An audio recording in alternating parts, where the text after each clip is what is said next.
பஞ்சதந்திரம் கதைகள். முன்னே சிந்தித்து செயல்படுபவருக்கு எப்போதும் வெற்றி உறுதி. காட்டில் கடும் வெயில். தாகத்தால் சோர்ந்து காகம் தண்ணீர் தேடிக்கொண்டு பறக்கிறது. ஒரு பழைய மண் குடம் கண்ணில் பட்டதும் அது கீழே இறங்கி உள்ளே பார்த்தது.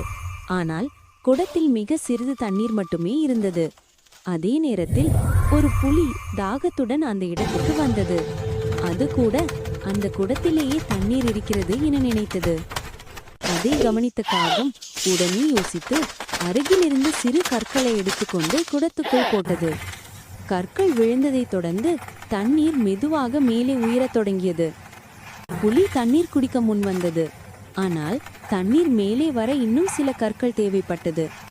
அந்த நேரத்திலேயே காகம் தண்ணீர் போதுமான அளவுக்கு மேலே வந்ததும் முன்னே சென்று தண்ணீர் குடித்துவிட்டு உடனே பறந்து சென்றது.